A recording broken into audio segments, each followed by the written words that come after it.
Welcome, kind listener, to this peaceful haven of history. This is a place where stories flow like a gentle river, carrying us far away from the rush of the present. Whether you are lying in bed, eyes growing heavy, or sitting quietly as the evening settles, know that you are among friends here. If you'd like, share in the comments where you are listening from. I treasure the chance to see how history brings together people from every corner of the world. And if these calm journeys speak to you, go ahead and subscribe so our paths may cross again in the chapters to come. But for now, let the noise of today drift away, and join me as we wander softly into the mists of the past. Close your eyes, if you wish, and let yourself drift backward through time, past the centuries that separate us from the ancient world, past the empires we know well. The Romans with their marble columns, the Greeks with their philosophers and poets, the Egyptians with their pyramids reaching toward eternity. We journey further still, beyond even these ancient civilizations, to a time when the world was younger and the patterns of human life were still being woven into existence. We travel to the broad plains of the Indian subcontinent, to the banks of rivers that have flowed for millennia, carrying with them the stories of peoples whose names we have only recently begun to remember. Picture, if you will, a landscape vast and fertile, where two great rivers, the Indus and the Gagarhakra, trace their paths through sun-baked plains and verdant valleys. The year is somewhere around 3300 BCE, though such dates are merely approximations, markers we place on the infinite stream of time to help us orient ourselves in the darkness of prehistory. The monsoon rains have come and gone, leaving behind rich alluvial soil that promises abundance to those who know how to coax life from the earth. The air is warm and heavy with moisture, and in the distance, beyond the flat expanses of farmland, the mountains rise like ancient sentinels, their peaks lost in clouds. Here, in this fertile crescent of the subcontinent, something remarkable is beginning to unfold. Communities that have long sustained themselves through agriculture and herding are starting to gather together in larger numbers, their villages growing into towns, their towns expanding into something unprecedented in this part of the world, cities.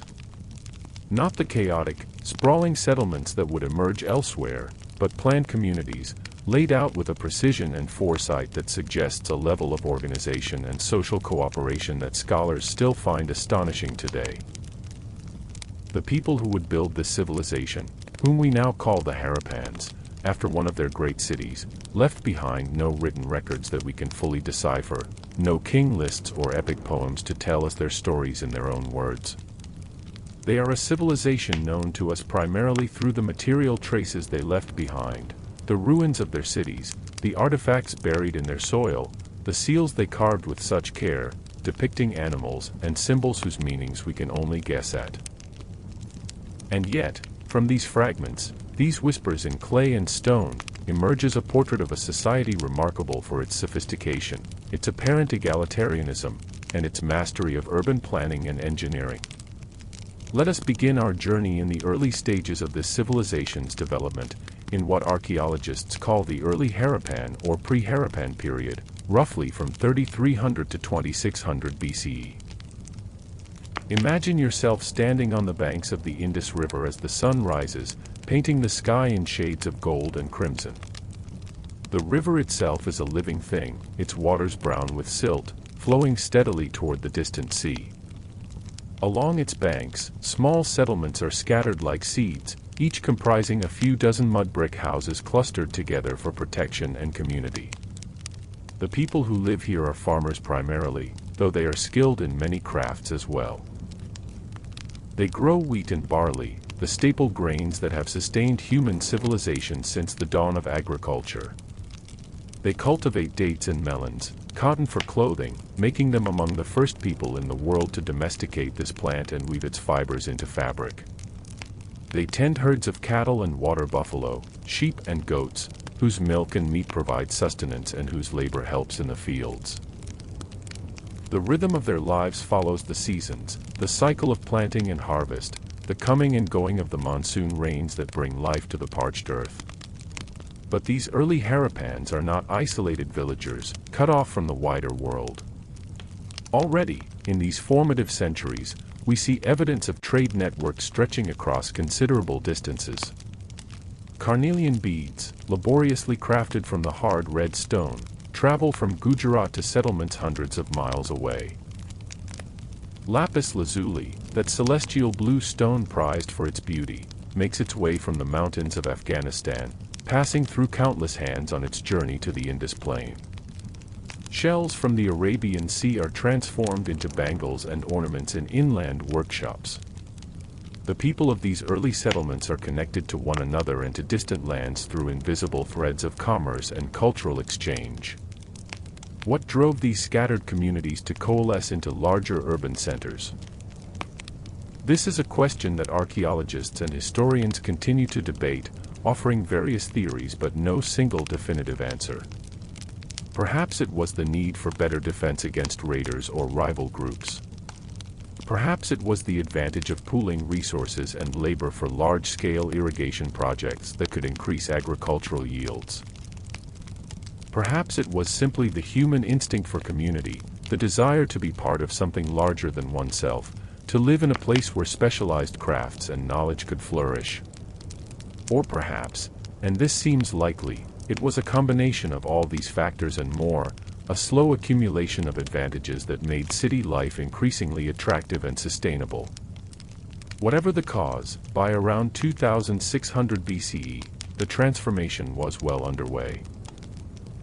This marks the beginning of what scholars call the mature Harappan period, the flowering of this civilization into its most developed form, which would last until approximately 1900 BCE. It is during this period that the great cities arise, Harappa and Mohenjo-daro, the twin capitals of this far-flung civilization, along with smaller but still substantial urban centers like Dholavira, Ganarawala, and Rakhigarhi. The scale of these cities is remarkable for their time. Mohenjo-daro, at its height, may have been home to as many as 40,000 people, making it one of the largest cities in the world during its era, comparable to Memphis in Egypt or the cities of Mesopotamia. Let us walk together through the streets of Mohenjo-daro on a warm afternoon, our footsteps echoing on the brick-paved lanes. The first thing that strikes you about this city is its order, its sense of careful planning. Unlike the organic, meandering streets of medieval towns that would emerge thousands of years later, Mohenjo-daro is laid out on a grid pattern, with streets running north-south and east-west, intersecting at right angles. The main boulevards are wide enough for carts to pass one another comfortably, perhaps 30 feet across, while smaller lanes branch off to provide access to residential areas. The buildings that line these streets are constructed primarily of fired brick, a testament to the Harappans' mastery of this technology. Each brick is remarkably uniform in size, conforming to a standardized ratio, the length being 4 times the width, and twice the height. This standardization speaks to a level of organization and quality control that required some form of central authority or at least widely accepted conventions. The bricks are laid with precision, the joints filled with mud mortar, creating structures that have endured for more than 4,000 years. The city is divided into 2 main areas, a lower town, where most people live and work, and a raised citadel to the west, built on an artificial mound of mud brick and earth. This citadel is not a palace or temple in the traditional sense, or at least, not one that we can definitively identify. Instead, it houses various structures whose purposes continue to intrigue and puzzle archaeologists. There is the Great Bath, a remarkable feat of engineering that we shall explore in more detail shortly. There are large granaries or storage facilities, suggesting centralized management of food resources. There are assembly halls and residential buildings of higher quality than those in the lower town. But let us focus first on the homes of ordinary citizens, for it is here that we glimpse the daily life of the Harappan people. The typical house in Mohenjo-daro is a 2-story structure built around a central courtyard, with rooms arranged along the sides. This courtyard design is practical for the climate, providing a private outdoor space that offers ventilation and light while maintaining privacy from the street.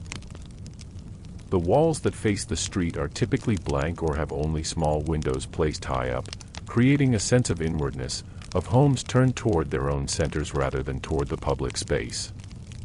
Enter through the narrow doorway from the street, and you find yourself in a small entrance corridor designed to prevent passers-by from seeing directly into the courtyard. This attention to privacy is characteristic of Harappan architecture. The courtyard itself is open to the sky, allowing light to flood down into the heart of the home.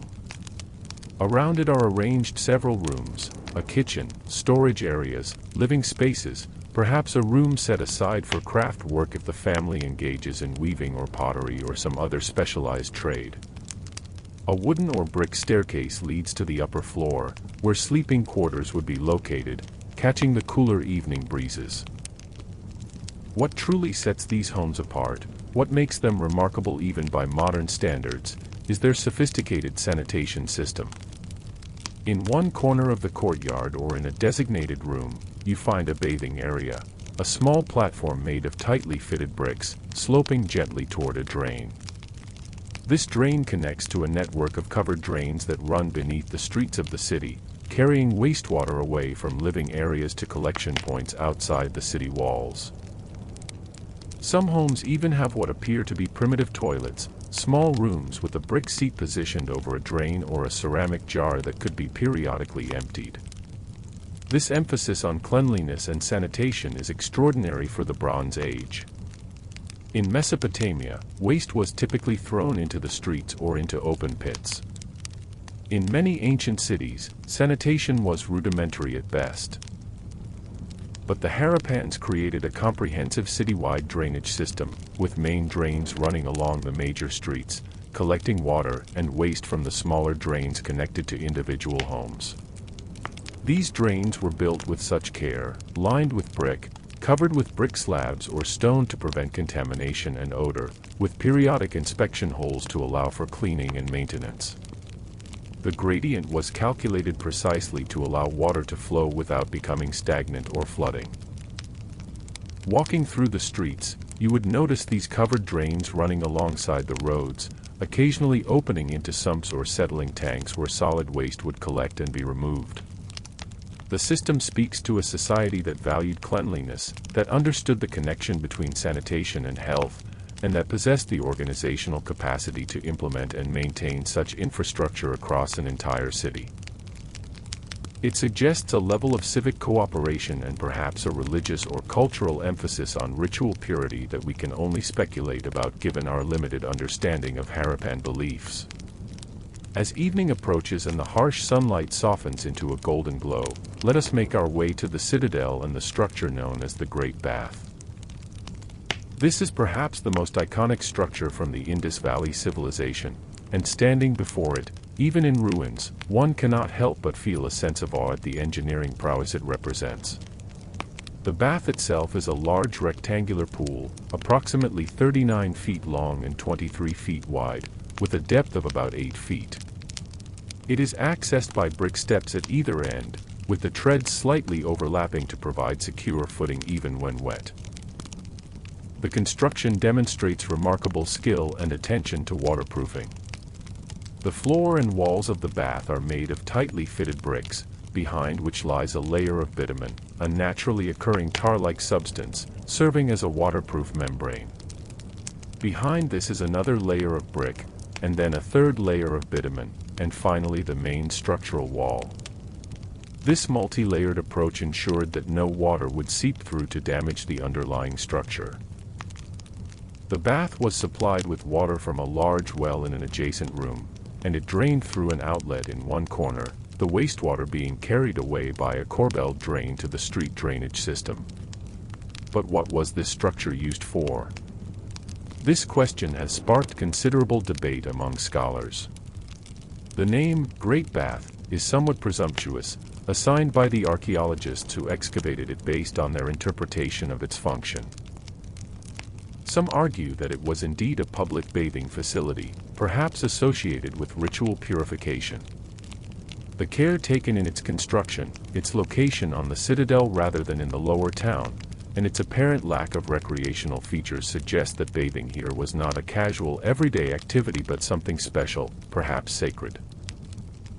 If we imagine for a moment that this was a site of ritual bathing, we might picture ceremonies taking place here, perhaps connected to religious festivals or important life transitions. Water has been central to purification rituals in South Asian religious traditions throughout recorded history, from ancient times to the present day. The Vedic rituals of later periods, Hindu practices of ritual bathing, and even Jain and Buddhist traditions all emphasize the purifying qualities of water. It is not unreasonable to suggest that such beliefs may have been present among the Harappans as well, though we cannot know for certain. Surrounding the bath are a series of rooms and corridors, perhaps changing rooms or areas where priests or attendants would have prepared participants for the ritual. The entire complex is designed to be separate from the everyday life of the city, elevated both literally on the citadel mound and symbolically through its careful construction and apparent special purpose. Standing here as the sun sets, casting long shadows across the ancient brick, it is easy to imagine the sound of chanting, the splash of water, the sense of reverence that might have filled this space thousands of years ago. Let us move now from the citadel to explore the economic life of the city, for Mohenjo-daro and its sister cities were not just residential centers but bustling hubs of commerce and craft production. As we walk through the lower town in the morning hours, we encounter numerous workshops where skilled artisans practice their trades. Here is a bead maker's shop, where carnelian, agate, and other semi-precious stones are being transformed into jewelry. The process is painstaking. Rough stones must be cut, shaped, drilled, and polished. The drilling is accomplished using a bow drill with a bit made of harder stone or bronze, with sand serving as an abrasive. To create the long barrel beads that the Harappans favored requires drilling from both ends with such precision that the holes meet perfectly in the middle, a technique that demands exceptional skill and patience. In another quarter, we find workshops where shells are being cut and shaped into bangles, those circular bracelets that would adorn the wrists of Harappan women. The conch shells come from the coast, transported inland by traders, where they are sawn into rings using bronze or stone saws, then ground and polished until smooth. Some are left in their natural white color, while others are carved with geometric patterns or inlaid with other materials. Pottery workshops fill certain neighborhoods with the smell of clay and wood smoke. The Harappans were accomplished potters, producing a wide variety of vessels for storage, cooking, and serving. Most pottery was made on the wheel, a technology that allows for rapid, uniform production, and fired in kilns that could reach high temperatures. Some pottery is plain and functional, sturdy jars for storing grain or water. Others are more refined, with red or black painted decorations showing geometric patterns, animal motifs, or plant designs. The most distinctive is a type called black and red ware, achieved through a careful manipulation of oxygen during firing, creating vessels with a striking contrast between black interiors and red exteriors. The metal workers quarter rings with the sound of hammering as artisans work with copper, bronze, and occasionally silver and gold. The Harappans had mastered the art of bronze making, alloying copper with tin to create a harder metal suitable for tools and weapons. They cast bronze using the lost wax technique, creating intricate objects like the famous dancing girl figurine found at Mohenjo-daro, a slim, confident figure with one hand on her hip, bangles covering her arm, capturing a moment of life from 4,000 years ago with remarkable vitality. The markets are alive with activity in the morning hours. Vendors display their wares on cloth spread on the ground or on low wooden tables. There are heaps of grain, wheat and barley, the staples of the Harappan diet. There are pulses and lentils, providing protein to supplement the grain-based diet.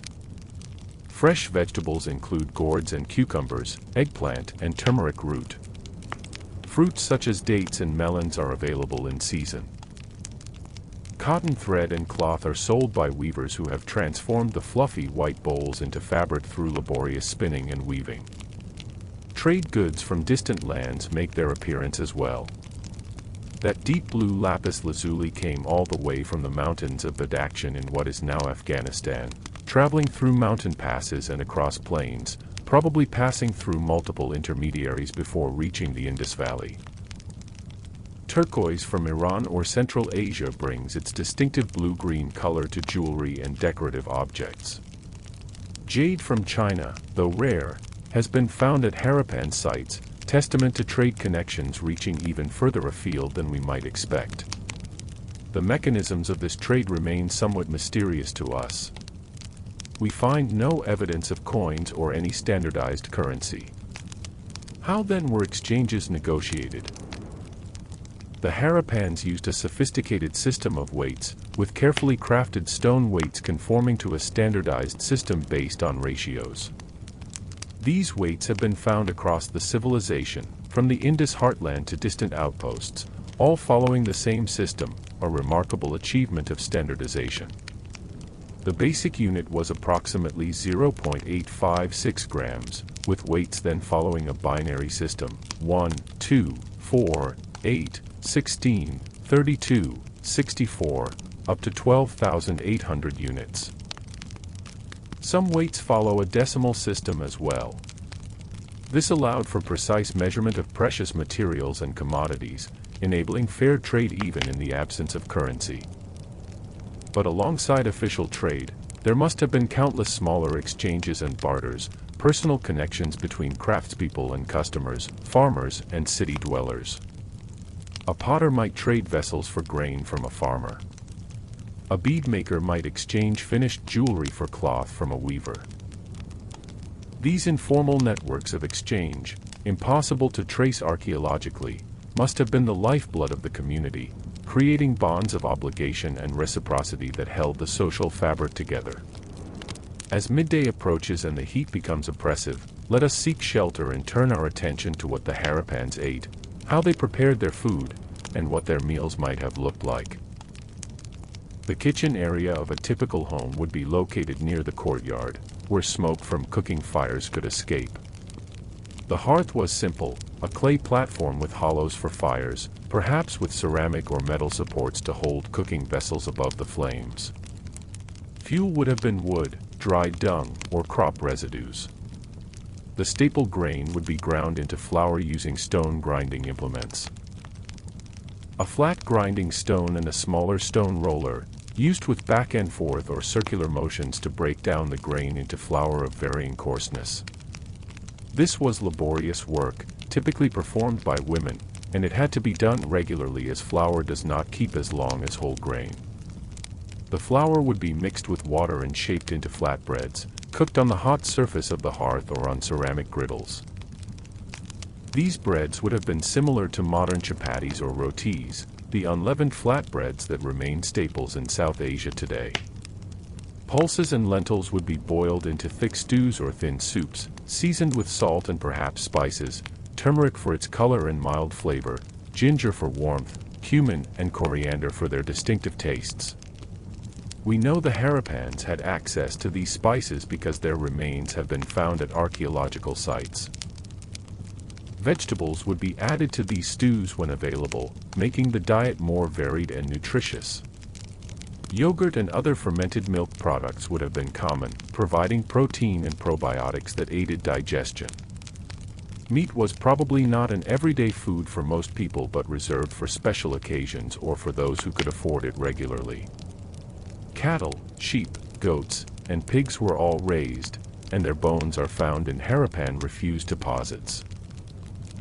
Fish from the rivers and the sea added variety to the protein options, and bones of wild game, deer, wild pig, various birds, suggest that hunting supplemented domesticated food sources. The bones also tell us that the Harappans wasted little, breaking them open to extract marrow and using every part of the animal that could provide nutrition or raw materials. Meals would have been eaten sitting on mats or low platforms, with family members sharing from common serving vessels.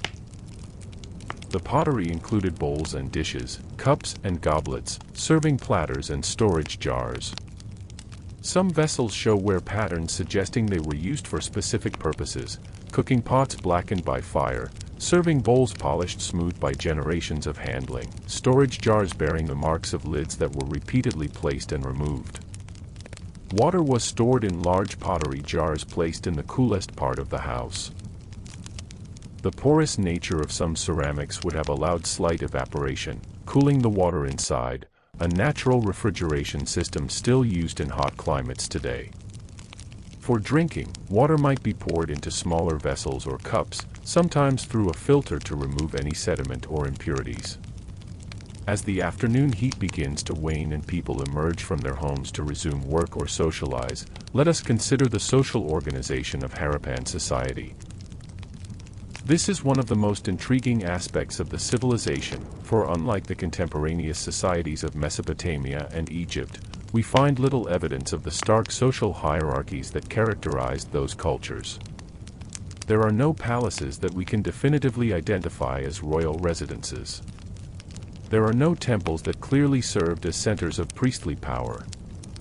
There are no elaborate tombs of kings buried with retinues of servants and vast treasures. Instead, what we see is a remarkable degree of uniformity. The houses vary in size, some are larger and presumably belong to wealthier families, but the difference is not dramatic. All homes have access to the same sanitation facilities. All follow the same basic architectural principles. The artifacts we find distributed across the city show similar levels of craftsmanship and similar access to trade goods. Even the burial practices, when we can identify them, show little differentiation in grave goods or burial type. This has led some scholars to suggest that Harappan society was relatively egalitarian, perhaps organized more along the lines of merchant guilds or councils of elders rather than monarchies or theocracies. Others argue that our inability to identify clear markers of hierarchy might simply reflect the limitations of the archaeological record or a cultural emphasis on understatement rather than the ostentatious display preferred by other ancient elites. The absence of temples is particularly striking. In Mesopotamia, ziggurats dominated the urban landscape, serving as homes for the gods and centers of religious and economic power. In Egypt, massive temples lined the Nile, each dedicated to particular deities and staffed by powerful priesthoods. But in Harappan cities, we find no such structures. There are buildings on the citadels that might have served religious functions, but they are not obviously temples in the traditional sense. This has led to considerable speculation about Harappan religious beliefs. Some scholars have suggested that the Harappans worshipped at small household shrines rather than in large public temples, making their religion more personal and less hierarchical. Others have proposed that certain symbols we see repeatedly, the peepal tree, the unicorn-like creature, the seated figure in what might be a yogic posture, represent deities or religious concepts, but without written text to explain them, we are left to guess. The seals provide some of our best glimpses into Harappan symbolism and possibly religion. These are small, typically square objects, usually made of steatite, a soft stone that can be easily carved. They measure about an inch on each side and are carved in reverse with various designs and symbols. The most common format shows an animal figure, a bull, an elephant, a tiger, or that mysterious unicorn creature, above a line of symbols from the Harappan script. These seals would have been pressed into soft clay to create an impression, possibly serving to mark ownership, to authorize transactions, or to seal containers and documents. The care taken in creating these seals, the artistry evident in the animal depictions, suggests they were important objects, perhaps even prestigious ones. The unicorn creature appears on more seals than any other image, leading to speculation that it held special religious or symbolic significance. Some seals show composite animals or scenes with multiple figures, including what might be narrative sequences, humans interacting with animals, figures seated in trees, processions of people or beasts. One seal in particular has captured scholarly attention for over a century. It shows a horned figure seated in a cross-legged posture, surrounded by animals, an elephant, a tiger, a rhinoceros, a water buffalo, and beneath the seat, two too dear. Some scholars have called this figure Proto-Shiva, suggesting it represents an early form of the Hindu god Shiva in his aspect as Pashupati, lord of animals. The posture resembles yoga positions, and Shiva is strongly associated with yogic practices in later Hindu tradition.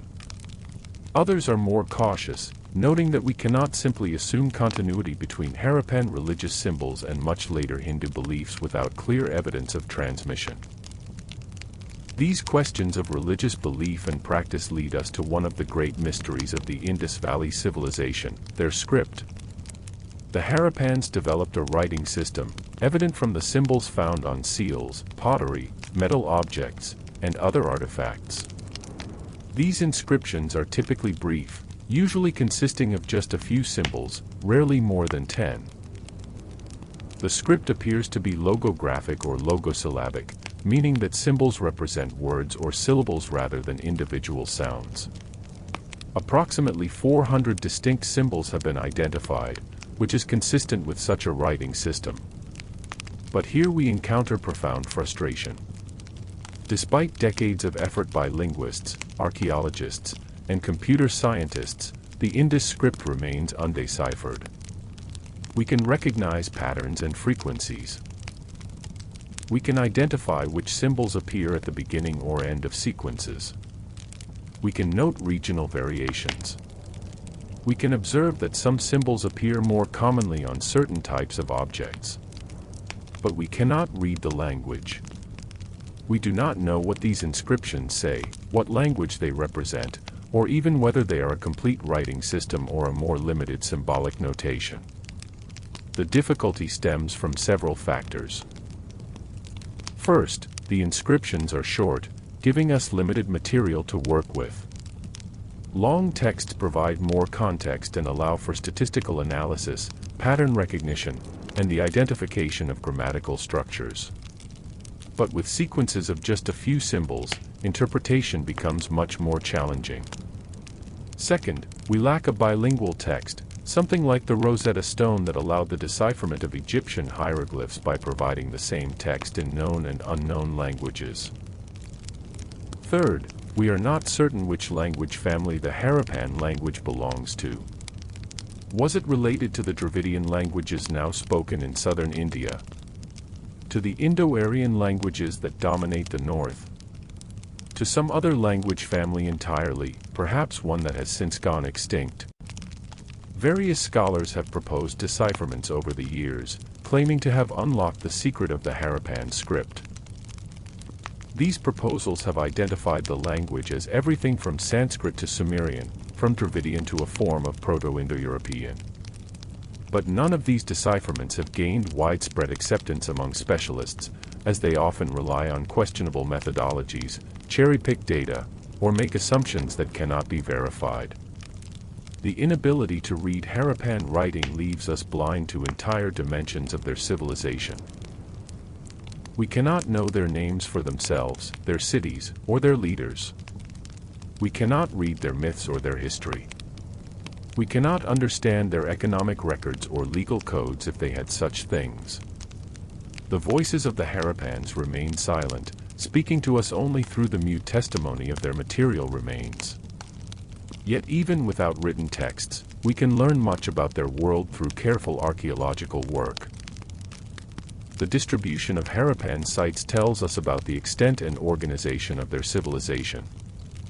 Over 1,400 sites have been identified across a vast area, more than 386,000 square miles, roughly the size of modern Pakistan and Western India combined. This makes it the largest of the ancient civilizations in terms of geographical extent, covering more territory than ancient Egypt or Mesopotamia. But these sites were not uniformly distributed. There was a heartland centered on the Indus River and its tributaries, where the largest cities and the densest concentration of sites are found. Beyond this core area, Harappan influence extended through trade and cultural contact to more distant regions. Some settlements were clearly Harappan colonies or trading outposts, established to access particular resources or to facilitate trade. Others show evidence of contact with the Harappans. Imported goods, adoption of some Harappan technologies or styles, while maintaining their own distinct cultural identities. The city of Dholavira, located on an island in the seasonal Rann of Kutch in what is now Gujarat, exemplifies the Harappans' ability to adapt their urban model to different environmental contexts. Unlike Mohenjo-daro with its access to the perennial Indus River, Dholavira had to contend with seasonal water availability. The inhabitants created a sophisticated system of reservoirs and channels to capture and store monsoon runoff, ensuring water supply throughout the year.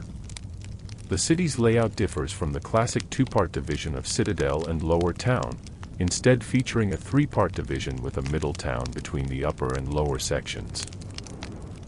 This variation suggests that while Harappan cities shared common principles and technologies, they were not simply cookie-cutter replicas but adapted to local conditions and needs.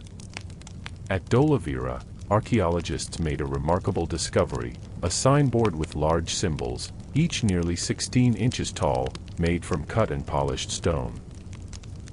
This is the largest inscription from the Indus civilization ever found, and it was placed prominently on the northern gateway of the city, visible to anyone approaching. What did this signboard say? Was it the name of the city? A proclamation by its rulers? A religious invocation for protection? We can only speculate, but its prominent placement suggests it conveyed important information or held symbolic significance. The site of Rakhigarhi, in modern Haryana, has emerged in recent years as one of the most important Harappan sites. Recent excavations suggest it may have been even larger than Mohenjo-daro, possibly the biggest city of the civilization. The discoveries there have provided new insights into Harappan burial practices, craft specialization, and urban planning. Skeletal remains have undergone genetic analysis, offering tantalizing clues about the ancestry and population dynamics of the Harappans, though the interpretation of this genetic data remains contentious. Turning our attention to the countryside, we must remember that the great cities could not exist without the agricultural surplus produced by farmers in the rural hinterlands. The Harappans practiced a sophisticated form of agriculture, adapted to the particular conditions of the Indus Plain with its hot, arid climate and dependence on monsoon rains and river flooding. The primary crops were wheat and barley, but they also grew millets, particularly in the later period and in more arid regions. They cultivated cotton, making them among the first people in the world to do so. They grew various pulses, including chickpeas, lentils, and mung beans, which helped maintain soil fertility through nitrogen fixation and provided essential proteins in the diet. Agriculture relied on a combination of rainfall, river flooding, and irrigation. The Indus and its tributaries flooded annually, though less predictably than the Nile, depositing fertile silt across the floodplain. Farmers would time their planting to take advantage of this natural fertilization. They also constructed canals and channels to direct water to fields, managing water resources with considerable skill. Some scholars have suggested that the large structures sometimes identified as granaries on citadels might actually have served administrative functions related to water management rather than grain storage, though this remains debated. The agricultural year followed a rhythm determined by the monsoons. The winter crop, or rabi, would be sown in November after the monsoon rains had ended and the flooding had receded, leaving behind moistened soil. These crops, primarily wheat and barley, would grow through the cool winter months and be harvested in March or April before the intense heat of summer arrived. A summer crop, or kharif, could be planted with the arrival of the monsoon rains in June or July, with millets and cotton being typical choices, harvested in the autumn. This agricultural system produced not only food but also raw materials for craft industries. Cotton was spun and woven into textiles that became major trade goods. Flax was grown for its fibers to make linen and for its oil-rich seeds. The agricultural surplus also supported the non-farming population of the cities, the craftspeople, traders, administrators, and specialists whose labor created the material culture we find in archaeological excavations. Farm animals played crucial roles beyond providing meat and milk. Cattle were used for plowing and pulling carts. Water buffalo, well adapted to the marshy conditions along rivers, also served as draft animals and provided milk. The presence of chicken suggests that the Harappans had domesticated these birds, probably introduced from Southeast Asia, though whether primarily for eggs, meat, or ritual purposes is unclear. Dogs appear frequently in Harappan contexts, probably serving as guard animals and hunting companions. Let us take a moment now to consider the question of trade beyond the borders of the Harappan world, for this civilization did not exist in isolation but was connected through commerce to other cultures of the Bronze Age. The most important trading partner was Mesopotamia, particularly the cities of Sumer and Akkad in what is now southern Iraq. Mesopotamian texts from the period mention a land called Meloha, which scholars generally agree refers to the Indus Valley. These texts describe Meloha as a source of exotic and valuable goods, carnelian beads, ivory, precious woods, perhaps cotton textiles. The trade routes connecting the Indus Valley to Mesopotamia followed both land and sea paths. By sea, ships would have hugged the coastline, sailing from the Indus Delta along the Makran coast, through the Persian Gulf to the mouths of the Tigris and Euphrates rivers.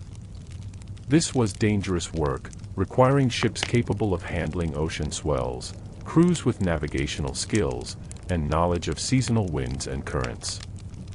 Intermediate ports along this route served as way stations where ships could shelter, take on fresh water, and wait for favorable conditions.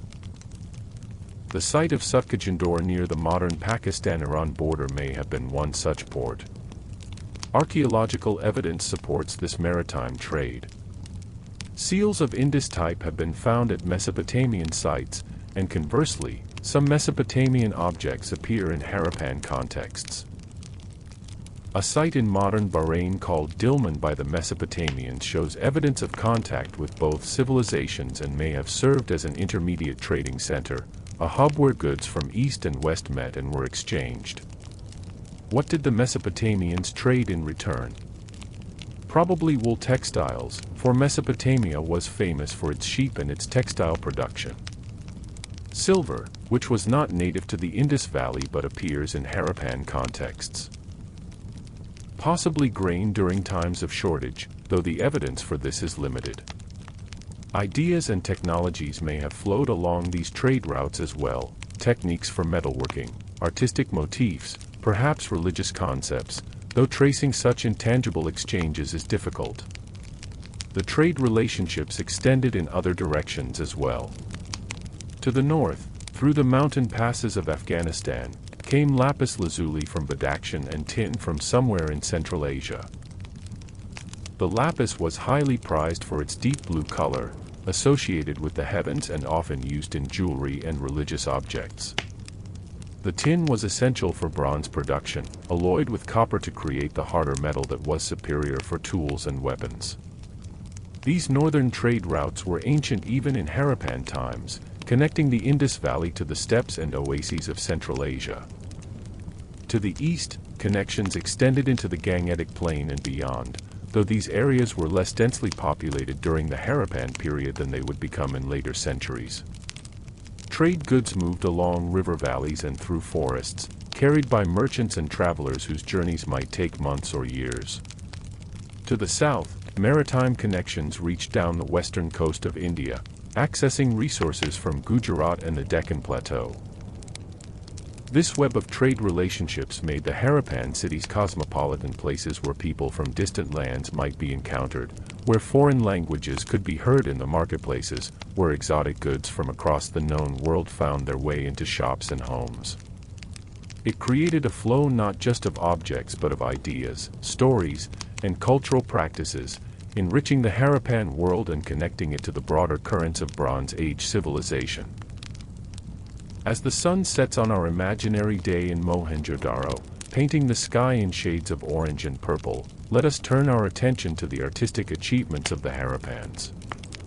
Though they left no monumental sculpture comparable to the great statues of Egypt or the relief carvings of Mesopotamia, They excelled in smaller-scale arts that display remarkable skill and aesthetic sensibility. The terracotta figurines found at Harappan sites provide glimpses into the daily life, religious beliefs, and artistic traditions of the civilization.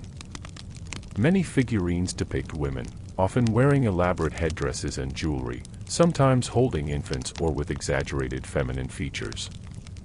These mother goddess figures, as they are sometimes called, may have been associated with fertility cults or domestic religious practices. Other figurines show men in various poses and occupations, animals both domestic and wild, carts pulled by oxen, and toys with movable parts that must have delighted Harappan children just as similar toys delight children today. The famous dancing girl bronze figurine from Mohenjo-daro is a masterpiece of metalworking and artistic expression. Standing just over 4 inches tall, she is depicted in a relaxed, confident pose, one arm covered from shoulder to hand with bangles, the other resting casually on her hip. Her stance suggests movement, caught in a moment between steps. Her features are distinctive. Some scholars have suggested she represents someone of African ancestry, raising intriguing questions about the diversity of Harappan society or the range of trade connections. Whether she represents a dancer, as her modern name suggests, or simply a young woman captured in a moment of casual confidence, she conveys personality and vitality across 4,000 years. The stone sculptures, though rare, are equally impressive. A bearded male bust found at Mohenjo-daro, often called the priest king, shows a figure wearing a robe decorated with trefoil patterns. His half-closed eyes suggest meditation or inner focus, his beard is neatly trimmed, and his hair is bound with a decorated band. The title, Priest King, is entirely speculative. We have no idea who this person was or what role he played in Harappan society, but the serenity and dignity of the carving are undeniable. The seals, which we have mentioned before, represent perhaps the highest achievement of Harappan art. The finest seals display extraordinary skill in miniature carving. The animals are rendered with careful attention to anatomy and characteristic poses. A bull is shown with its head lowered, ready to charge, muscles bunched, power evident in every line. An elephant raises its trunk, its bulk suggested through careful shading and detail. The mysterious unicorn stands in profile, its single horn curving gracefully upward, its body perfectly balanced. Beyond their artistic merit, these seals provide insights into the Harappan relationship with the natural world.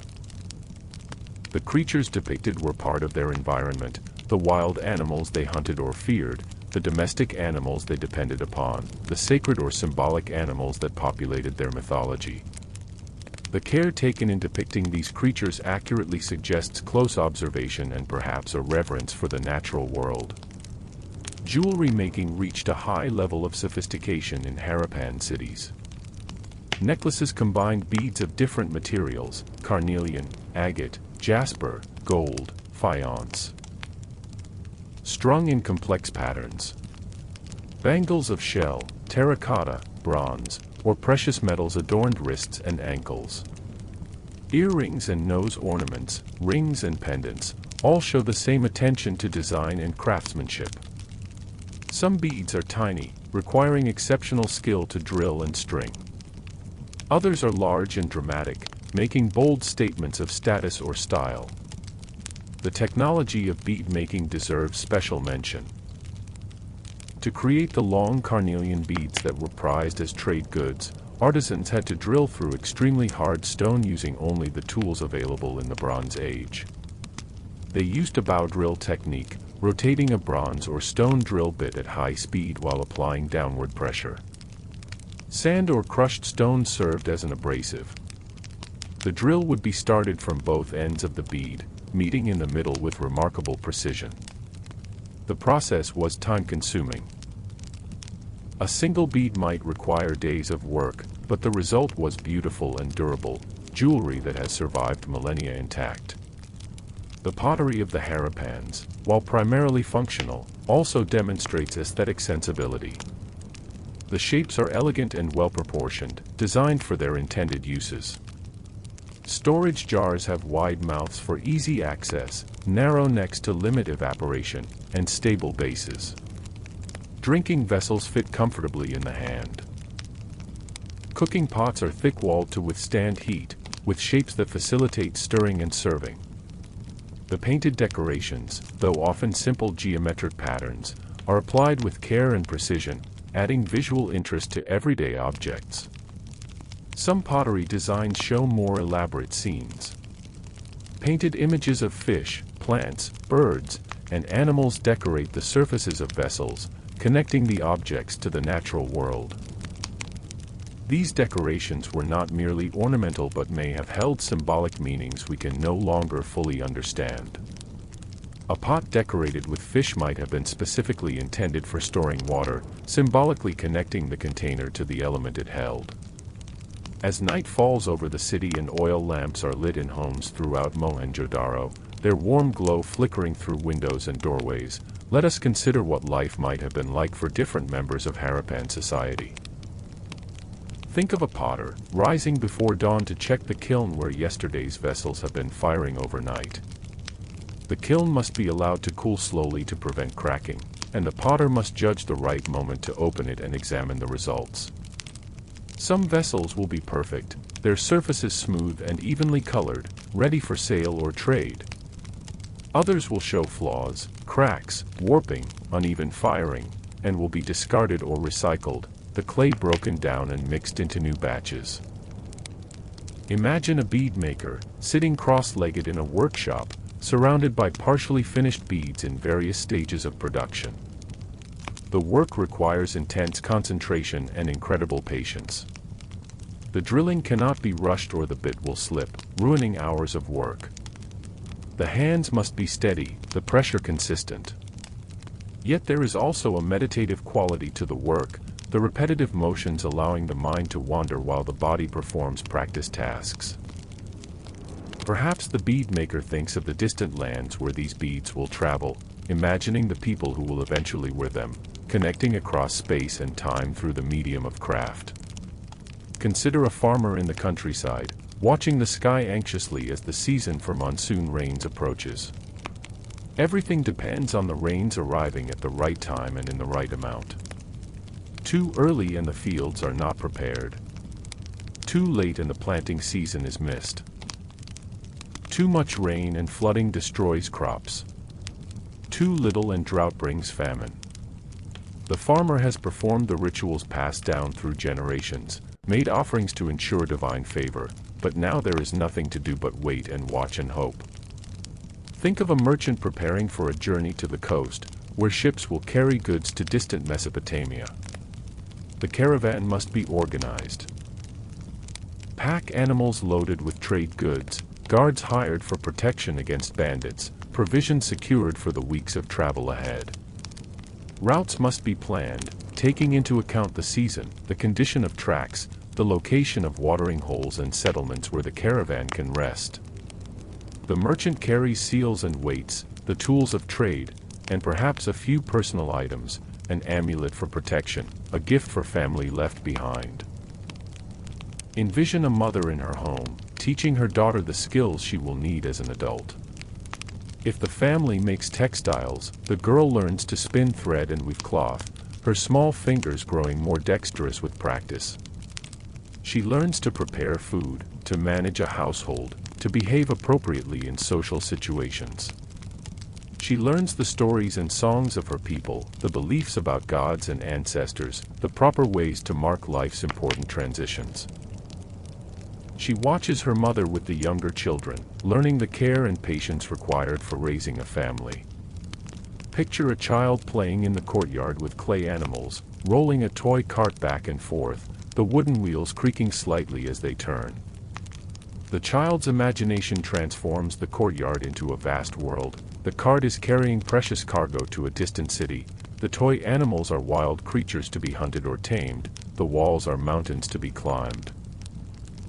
The child is learning through play, developing skills and understandings that will shape adult life, all while experiencing the simple joy of childhood that transcends culture and time. These imagined lives remind us that the Harappans, for all the mystery that surrounds them, were people fundamentally like us, individuals with hopes and fears, dreams and disappointments, moments of joy and sorrow. They loved their families, took pride in their work, worried about the future, remembered the past. The archaeological record gives us objects and structures, but behind these material remains were real people living real lives, experiencing the full range of human emotion and experience. As we move deeper into the night, with most of the city now sleeping, let us explore one of the most debated questions about Harappan civilization: what caused its decline? Around 1900 BCE, after centuries of stability and prosperity, the mature phase of the Harappan civilization began to fade.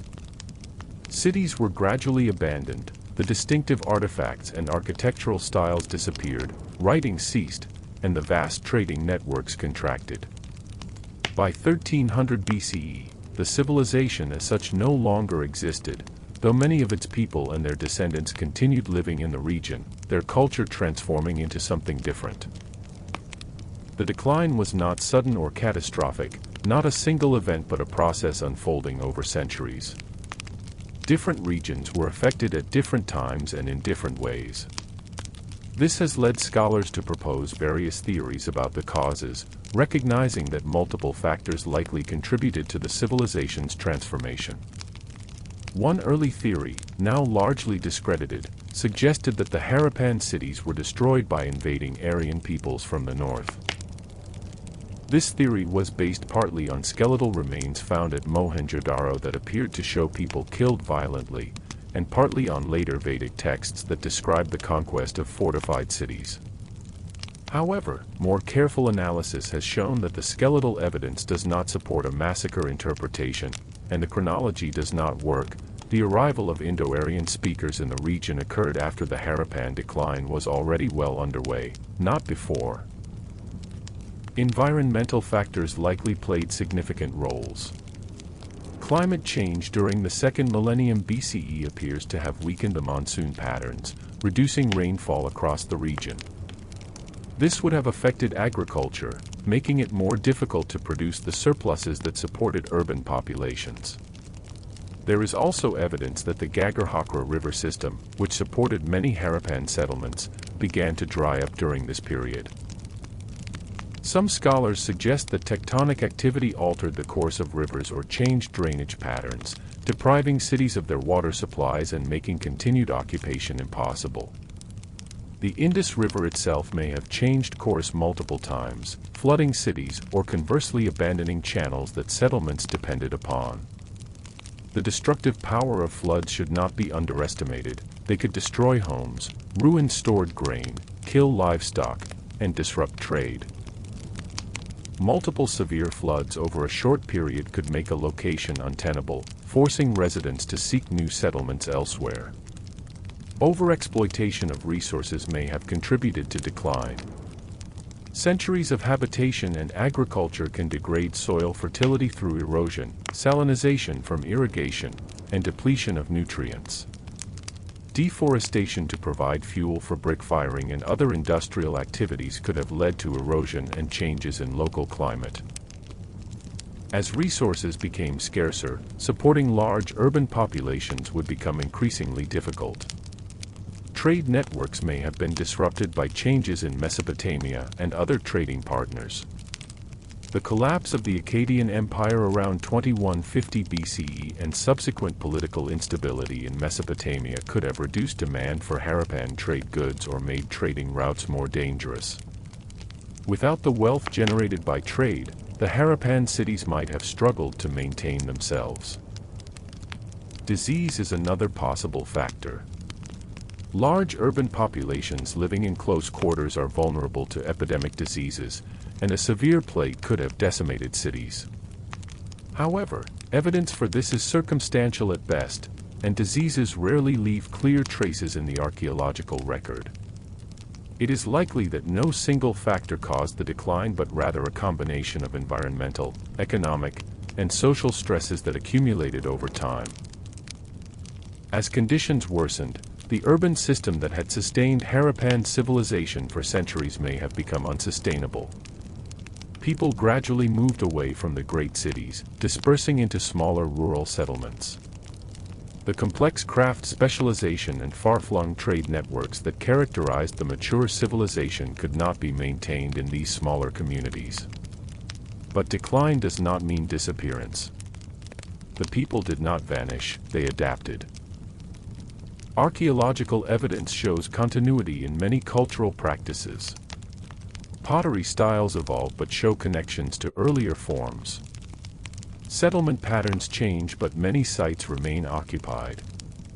What we see is transformation rather than extinction, a civilization changing in response to new conditions. In the post-Harappan period, sometimes called the late Harappan phase, we see new cultural patterns emerging. Settlements are generally smaller and show less planning. Craft production becomes less specialized. Writing disappears or becomes much less common. But life continues, adapted to new circumstances. Some scholars have traced elements of Harappan culture forward into later Indian civilizations. The emphasis on bathing and cleanliness, evident in the drainage systems and the Great Bath, resonates with later Hindu practices of ritual purification. The yogic posture on the seals suggests continuity with later meditative traditions. The iconography of certain animals and symbols may have been incorporated into later religious traditions. The urban planning principles, though not applied on the same scale, influenced later city designs. The question of language is particularly intriguing. If the Harappan language was Dravidian, as many scholars suspect, then it has living descendants in the Dravidian languages of South India, Tamil, Telugu, Malayalam, Kannada, and others. Speakers of these languages today would be, in some sense, linguistic descendants of the Harappans. If the language belonged to some other family, it may have left traces in the form of loan words in later Indo-Aryan languages, place names that preserve ancient terms, or substrate influences on grammar and pronunciation. As dawn approaches and the first light begins to soften the darkness over the ruins of ancient cities, let us reflect on what the Indus Valley Civilization means for our understanding of human history. This was a civilization that achieved remarkable things. Urban planning and public health infrastructure that would not be matched in many parts of the world until modern times, a trading network spanning thousands of miles, craft production of exceptional quality, and an apparently stable society that endured for centuries. Yet it achieved these things without the elements we often assume are necessary for civilization. There were no obvious kings or palaces, no monumental temples dominating the skyline, no standing armies equipped with the latest military technology, no elaborate royal tombs proclaiming the glory of divine rulers. The Harappan model of civilization seems to have been based more on commerce, cooperation, and civic organization than on coercive power and hierarchy. This challenges some of our assumptions about how complex societies develop and function. We tend to think of early civilizations as necessarily authoritarian, requiring powerful rulers to organize labor and maintain order. But the Harappans suggest an alternative path: complex society without obvious centralized authority, urban life without monumental architecture glorifying the state, economic sophistication without the extremes of wealth and poverty evident in other Bronze Age civilizations. Of course, we must be cautious about overstating this. Our inability to identify clear rulers and social hierarchies might simply reflect the limitations of our evidence or the particular ways that Harappan elites chose to express their power. But even accounting for these uncertainties, the Harappan civilization appears distinctly different from its contemporaries in the ancient Near East. The Harappans also remind us how much of the past remains unknown. Despite decades of archaeological work, we still cannot read their writing, do not know their names for themselves or their cities, cannot hear their stories in their own words. They are a civilization known primarily through its physical remains, its voices silent, its thoughts accessible only through indirect inference. This should instill humility in our approach to history. The past is not a book that we can simply open and read, but a puzzle with many missing pieces, requiring careful reconstruction and always remaining incomplete. Every archaeological discovery adds pieces to the puzzle, but new finds also raise new questions, revealing how much we still do not understand. The story of the Indus Valley Civilization also illustrates the fragility of civilizations. Here was a culture that endured for approximately 700 years in its mature form, longer than the United States has existed as a nation. It built cities that were engineering marvels, created trade networks reaching across continents, developed sophisticated technologies and arts. Yet it declined and transformed, unable to adapt to changing environmental and social conditions. Its cities were abandoned, its writing forgotten, its very existence unknown to later generations until archaeologists uncovered its remains in the modern era. This serves as a sobering reminder that no civilization, no matter how advanced or stable it may seem, is permanent. The Harappans surely assumed that their cities would endure forever, that their way of life would continue unchanged into the indefinite future. Yet environmental changes, economic disruptions, and social stresses they could not fully control or predict undermined the foundations of their civilization. The great cities fell silent, the trade routes were abandoned, and within a few generations, the knowledge of what had been was largely lost. Yet the story is not entirely one of loss. The people of the Indus Valley did not disappear, they adapted and continued. Their genes flow in the populations of modern South Asia. Their cultural practices influenced later civilizations. The archaeological remains they left behind enrich our understanding of human history and capability. And today, thousands of years after the decline of their civilization, we remember them, study them, marvel at their achievements. As the sun rises fully now, illuminating the landscape of the Indus Plain, let us think about the lives of ordinary people in Harappan times, the daily routines, the small joys, the personal relationships that were the real substance of life beneath the grand historical patterns we perceive from our distant vantage point. Consider the experience of waking in a Harappan home on a typical morning. The night has been warm, and you have slept on the roof or upper floor where the breezes provide some relief from the heat. As consciousness returns, you hear the sounds of the city awakening, a rooster crowing, children's voices in a nearby courtyard, the rumble of cartwheels on brick streets, someone singing a work song in a language we can no longer understand. You rise and perform your morning ablutions, washing with water drawn from the household well or stored in large pottery jars. The drainage system carries away the used water, a convenience that many parts of the world would not enjoy for thousands of years. You dress simply, cotton cloth wrapped around the body, perhaps with a decorative border or dyed in a particular color. Jewelry is added, bangles that jingle softly as you move, perhaps a necklace or earrings if you can afford them. The morning meal is simple, leftover flatbread from yesterday, perhaps with some yogurt or a few dates. The family eats together, sharing food and conversation. Plans for the day are discussed. The father will go to his workshop or the fields, depending on the family's occupation. The mother has household tasks, grinding grain, preparing food, perhaps spinning or weaving. Older children help with these tasks or practice their own developing skills in the family trade. Younger children will play, their games and laughter punctuating the serious work of the adults. Throughout the day, social connections are maintained. Neighbors chat across courtyard walls or meet in the street. Information is exchanged, news of a birth or death, word of travelers from a distant city, observations about the weather and the prospects for the next harvest. Gossip is shared, strengthening social bonds while policing behavior through the fear of community judgment. These informal networks of communication bind the community together, creating the social capital that makes cooperation and trust possible. In the afternoon, as the heat becomes oppressive, activity slows. People retreat to the coolest parts of their homes, resting in the shade of courtyards or interior rooms. This is a time for maintenance tasks that don't require intense labor, mending tools, repairing pottery, sorting through stored goods. Children might be told stories during this quiet time, hearing the myths and legends that encode the values and worldview of their culture. As evening approaches and temperatures moderate, the city comes alive again. The marketplaces fill with people shopping for the evening meal, meeting friends, conducting business.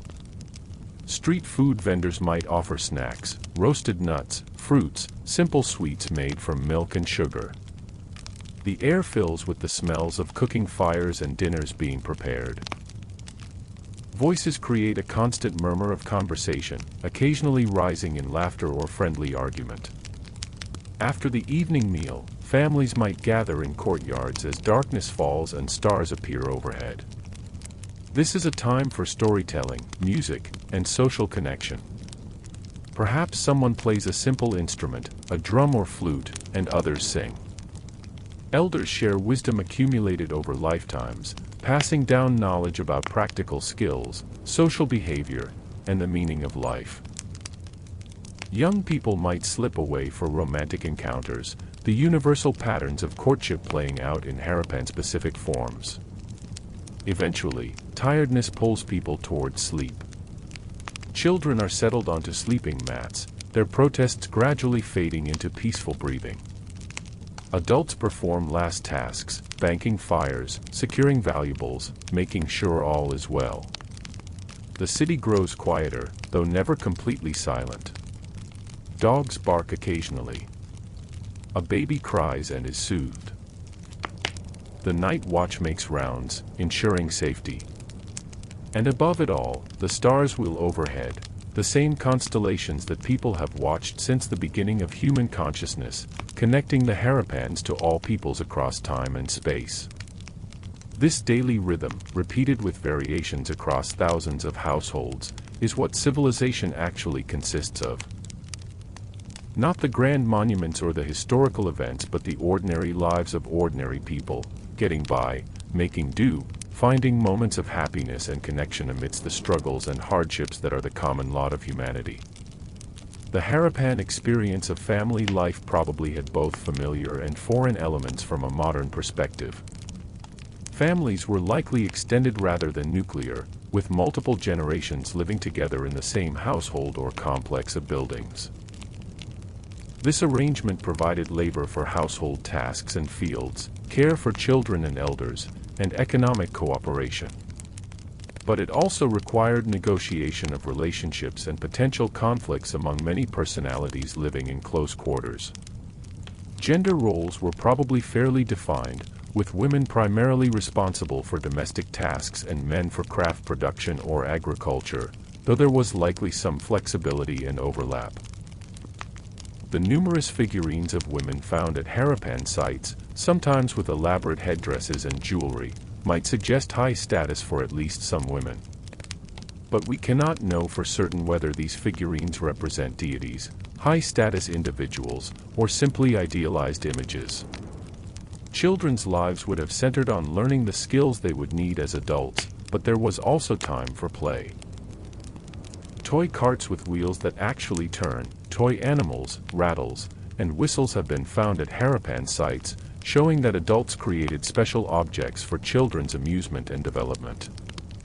The games children played, the songs they sang, the stories they told each other, all this is lost to us, but we can be certain it existed, for play is as universal among human children as eating and sleeping. Marriage would have been an important social and economic institution, creating alliances between families and ensuring the continuation of lineages. We don't know the specific customs surrounding marriage, the ceremonies, the exchanges of goods, the expectations placed on newlyweds, but they surely existed, for all human societies mark this transition with rituals and celebrations. Death, too, would have been marked with ceremonies and beliefs about an afterlife, though Harapan burial practices remain somewhat mysterious. Unlike the elaborate tombs of Egypt or the rich grave goods of Mesopotamian royal burials, Harapan interments are relatively modest. bodies were typically buried in simple graves, sometimes in ceramic coffins, accompanied by a few pottery vessels and personal ornaments. This relative uniformity in burial practices might reflect beliefs about equality in death or simply a cultural emphasis on simplicity rather than ostentation. The placement of pottery vessels with the dead suggests belief in an afterlife where the deceased would need food and drink. The inclusion of personal items like jewelry hints at concepts of identity continuing beyond death. But we cannot reconstruct the specific beliefs about what happened to the soul after death, whether there were concepts of heaven or hell, judgment or reincarnation, ancestor worship or spirit worlds. Religious life, more broadly, remains one of the great mysteries of Harappan civilization. We can identify what might be religious symbols, the people tree, certain animals, geometric patterns, but we cannot interpret their meanings with confidence. We can see structures that might have served ritual functions, but we cannot describe the rituals performed there. We can admire the care taken in creating seals and figurines that might have had religious significance, but we cannot hear the prayers or hymns that might have accompanied their use. Some scholars have tried to connect Harappan religious practices to later Hindu traditions, pointing to similarities in ritual bathing, possible yogic practices suggested by seal imagery, veneration of certain animals like cattle, and female figurines that might represent mother goddesses. Others caution against projecting later beliefs backward onto an earlier culture, noting that thousands of years separate the Harappans from the earliest Hindu texts, and much can change in such expanses of time. What we can say with more confidence is that religion, in some form, must have been present and probably important in Harappan life. All human societies develop beliefs about the sacred, explanations for existence, rituals to mark important transitions and to seek favor from powers beyond human control. The Harappans would have had their own versions of these universal human responses to the mysteries of life and death, existence and meaning. We simply cannot access the specific forms these took in their culture. As our long night of exploration draws toward its close, let us consider the rediscovery of the Harappan civilization in modern times, for this story is itself fascinating and important. For thousands of years, the cities lay buried, forgotten, their very existence erased from human memory. The people of later ages passed over these sites without recognizing them as anything significant. In some cases, ancient bricks were quarried from the ruins to build modern structures, including, ironically, the bed of the railroad line that British engineers constructed through the region in the 19th century. The first hints that something remarkable lay beneath these mounds came in the 1820s, when a British Army deserter and adventurer named Charles Masson traveled through the Indus Valley and noted the presence of ancient mounds and ruins. He collected coins and other artifacts, some of which eventually made their way to scholars who recognized their significance. But Masson's observations did not immediately lead to systematic investigation.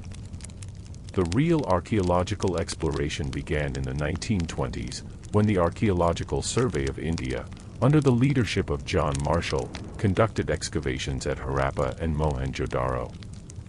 What they uncovered astonished the world. Here was a civilization as old as Mesopotamia and Egypt, with cities as large and sophisticated as any in the ancient world, yet completely unknown to modern scholarship.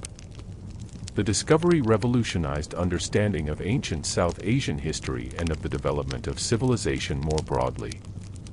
Excavations continued through the decades that followed, though the partition of India and Pakistan in 1947 complicated matters by dividing Harappan sites between two nations. Major excavations in both countries have continued to expand knowledge, with important work at sites like Dholavira, Rakhigarhi, Kalibangan, and Lothal. Each excavation adds new information, refinements to chronology, insights into regional variations, evidence of connections to other cultures. Modern techniques have transformed Harappan archaeology. Carbon-14 dating has provided more precise chronologies than were possible in the early days of excavation. Satellite imagery has revealed site locations and landscape features invisible from the ground. Geoarchaeology has helped reconstruct ancient environments, river courses, and climate patterns. Genetic analysis of skeletal remains is providing insights into population movements and relationships. Digital reconstruction allows scholars to visualize what sites might have looked like in their prime. Yet for all these advances, fundamental mysteries remain. The script is undeciphered. The language is unknown. The political organization is unclear. The religious beliefs are uncertain. In some ways, the more we learn about the Harappans, the more questions arise, as each answer reveals new puzzles to solve. This perhaps is fitting. The past should not be too easily understood, too readily reduced to simple narratives. The complexity and mystery of the Harappans remind us that the people of the past were as complicated and multifaceted as people today, that their civilizations contain contradictions and variations that resist easy categorization. They challenge our assumptions and expand our sense of what is possible in human social organization. The Indus Valley Civilization also carries important lessons for the present. It demonstrates that civilization can take different forms, that the path followed by Western cultures from Greece and Rome is not the only possible model for complex society. It shows the importance of practical infrastructure, water management, sanitation, urban planning, for sustainable urban life. It reminds us of the interconnectedness of human cultures through trade and cultural exchange. And it warns us of the fragility of even the most sophisticated civilizations when confronted with environmental change and resource stress.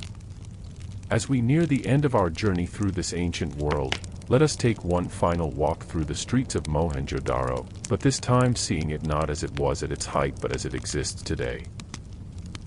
The city is ruins now, walls standing only a few feet high in most places, the upper stories long since collapsed, the roofs gone, the wooden beams and mud brick portions dissolved by rain and time. What remains are the fired brick structures, the foundations, the drains, the wells, the public buildings, testament to the quality of Harappan construction that these elements have survived for millennia. Walking through these ruins, you can still trace the street plan, still see how the city was organized, still follow the drainage system as it channels water from house to street to main drains. You can identify individual homes and imagine the families who lived there. You can stand in the Great Bath and picture water filling the pool. You can examine the citadel structures and wonder about their purposes. But you also see the emptiness, the silence where once there was bustling life. The voices are stilled. The stories are forgotten. The people who walked these streets, who fell in love and raised children and grew old here, have been dust for thousands of years. Their ambitions and fears, their joys and sorrows, their entire lived experience has vanished, leaving behind only these mute physical traces. This melancholy is part of engaging with ancient history. We can reconstruct much, but we cannot bring back the lived reality, the subjective experience of being a particular person in a particular time and place. We can know what they ate but not how it tasted to them, what their homes looked like but not how it felt to return home after a long day, what objects they used but not the memories and meanings those objects held. The gap between material remains and lived experience is unbridgeable, and yet we continue to try, because the urge to understand and connect with the past is fundamental to being human. The ruins of Harappan cities are also being threatened in the present. Climate change, rising water tables, salt intrusion, erosion, all are degrading these ancient structures. Urban development encroaches on sites. Looting and vandalism remain problems. The sites need protection, conservation, and careful management if they are to survive for future generations to study and wonder at. But efforts are being made to preserve and present these sites. Museums in India and Pakistan display Harappan artifacts, helping to connect modern people with their ancient heritage. Site museums at major excavations provide context for visitors. Educational programs introduce students to this chapter of human history. Research continues, with new techniques and new questions driving ongoing investigation. The legacy of the Indus Valley Civilization extends beyond the physical remains and the academic knowledge they provide.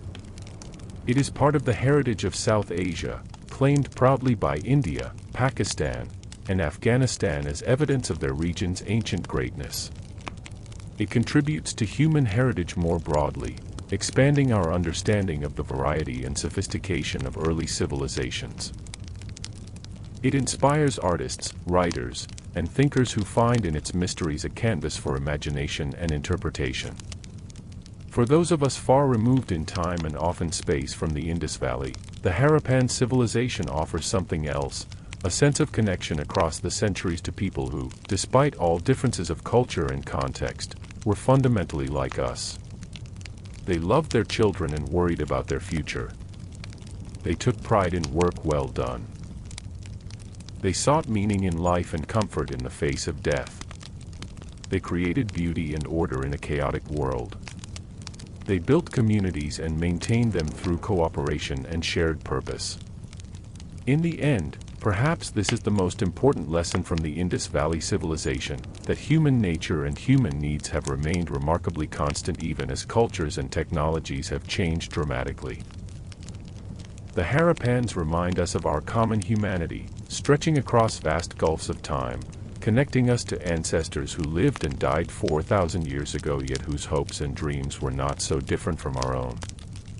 As dawn breaks fully now over the ruins and over our journey through time, we can let the images fade, the bustling streets and quiet homes, the merchants and craftspeople, the children at play and elders at rest, the grand public structures and simple household shrines. We return to our own time, carrying with us new knowledge and new questions, a deeper appreciation for the complexity of the human past and for the remarkable achievements of peoples whose names we do not even know. The Indus Valley Civilization thrived for centuries, adapted and transformed, and left behind traces that we are still learning to read and understand. Their cities fell silent, but their story continues as each generation of scholars adds new chapters through discovery and interpretation. They built in brick and stone, in clay and bronze, creating things meant to last, and last they have, speaking to us across the millennia in a language we are still learning to hear. Rest now, dear listener, and let these images settle into your dreams. Picture the warm sun over the Indus Plain, the busy streets of ancient cities, the careful hands of craftspeople at their work, the flowing rivers that brought life to a civilization now dust.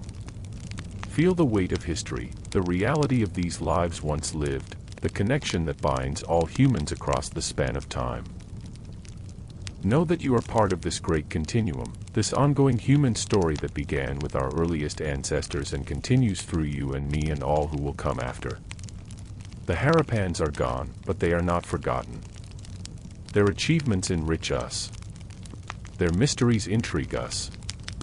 Their humanity connects us. And in remembering them, in honoring their accomplishments and mourning their loss, we affirm the value of all human life and endeavor, across all times and places. We say that they mattered, that their lives had meaning, that what they built and created and dreamed deserves to be remembered. Sleep well, kind listener, with visions of ancient cities dancing behind your closed eyes, with the soft murmur of lost languages echoing in your mind like distant music. Let yourself drift on currents of time, floating gently between past and present, between the world we know and the world that was. The Indus flows still, carrying its waters to the sea as it has for millions of years, indifferent to the rise and fall of civilizations along its banks, yet somehow bearing witness to all that has transpired in its presence. As you settle deeper into rest, let us linger a while longer in this liminal space between waking and sleeping, between history and imagination, and consider the smaller stories within the larger narrative. The individual moments that made up the texture of Harappan life, the personal dramas that unfolded within the grand sweep of civilization. Think of a young apprentice learning the art of seal making from a master craftsman. The workshop is dim and cool, protected from the harsh afternoon sun.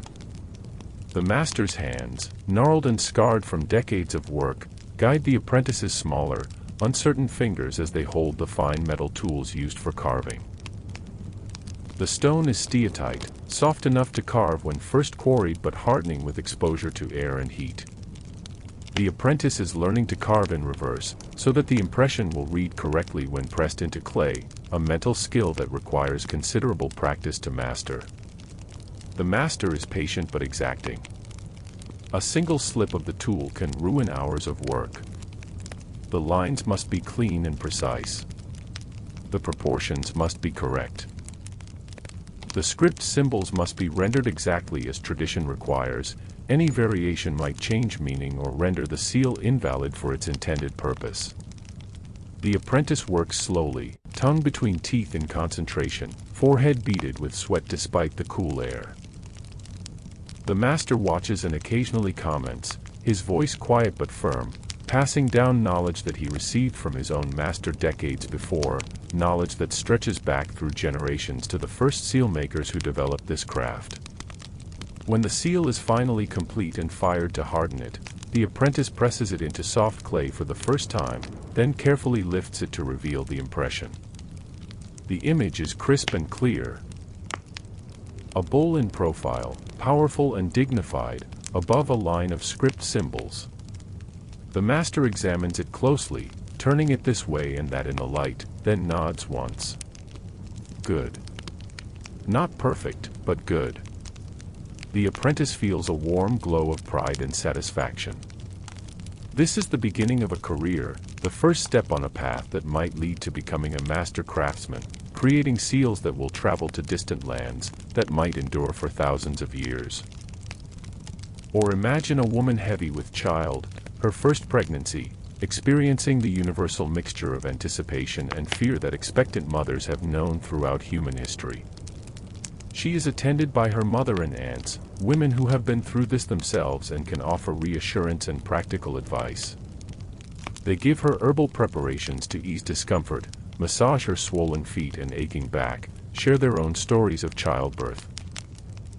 The pain, yes, but also the overwhelming joy when the baby finally arrives, the fierce protective love that floods through you at first sight of your child. When her time comes, she labors through the night, supported by the experienced women of her family. The birthing room is prepared according to custom, clean cloths ready, water heated, offerings made to ensure divine protection for mother and child. The labor is long and difficult, as first births often are, and there are moments when fear threatens to overwhelm her. But the women steady her with their presence, their calm confidence that she can do this, that women have done this since the beginning of time, that her body knows what to do even if her mind is frightened. And then finally, with a last tremendous effort and a cry that mingles pain and triumph, the baby arrives. A son, healthy and strong, his cries announcing his arrival to the world. The cord is cut and tied, the child cleaned and wrapped, placed in his mother's arms while she weeps with relief and joy and exhaustion. The women clean and care for her, bring her water to drink, murmur prayers of thanksgiving. Outside, the father and other family members wait anxiously until someone emerges to announce the news, and celebration erupts. A son is born, the lineage continues, life persists despite all the dangers that threaten it. Picture an elderly merchant, his trading days behind him now, sitting in the courtyard of his home as evening falls, surrounded by grandchildren clamoring for stories. His memories reach back across decades, the first caravan he joined as a young man, terrified and excited in equal measure, the storms at sea when he thought surely the ship would sink and all would be lost. The strange cities of Mesopotamia with their stepped pyramids and alien gods, the languages he learned enough of to conduct business, though he never truly mastered them, the friends and partners he made and sometimes lost along the way. He tells of narrow escapes from bandits, of clever trades that brought substantial profits, of seeing wonders in distant lands. Mountains that touched the sky, deserts that stretched beyond the horizon, cities so vast that you could walk all day and not traverse them. He tells of mistakes made and lessons learned, of the importance of honesty in building lasting business relationships, of the need to adapt to local customs while maintaining one's own integrity. The children listen wide-eyed, hardly able to imagine such adventures, dreaming of the day when they might travel to such far-off places themselves. But he also tells them of the joys of home, of the relief of returning after long absence to familiar streets and faces, to family and friends, to food prepared the way mother or wife prepares it, to sleeping in one's own bed, to language that flows naturally without conscious translation. Travel broadens one, yes, but home anchors one. Both are necessary for a full life. As the stars emerge overhead and the children are called reluctantly to bed, the old merchant sits a while longer in the peaceful darkness, feeling the weight of his years but also the satisfaction of a life fully lived. He has seen much of the world, has raised children who have given him grandchildren, has contributed to his community's prosperity through his trading ventures. The gods, in whatever form they take, have been kind to him. He is ready, when the time comes, to lay down his burden and rest, knowing that life will continue after him, that the cycles he has been part of will persist, that the world goes on. Envision a potter who has been throwing vessels on the wheel since childhood, her hands knowing the feel of clay more intimately than perhaps anything else in her life. There is a rhythm to the work, a kind of meditation in the repetition. Center the clay on the wheel, force it true through pressure and patience. Open the center with thumbs pressed down, carefully, not too fast or the piece will wobble. Draw up the walls with steady, even pressure, inside hand supporting while outside hand shapes, the wheel spinning at just the right speed. Too fast and control is lost, too slow, and the clay drags and tears. She can tell by touch alone the thickness of the walls, the moisture content of the clay, the moment when the vessel has reached its intended form. Her eyes may watch, but her hands know. They have made thousands of pots, bowls, jars, and vessels of every description.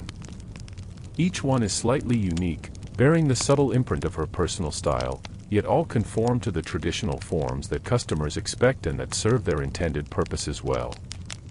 Sometimes she experiments, trying a new shape or decoration, pushing against the boundaries of tradition. Some experiments fail, the clay collapsing or the proportions awkward. But occasionally something works, a new form that is both beautiful and functional, and she adds it to her repertoire.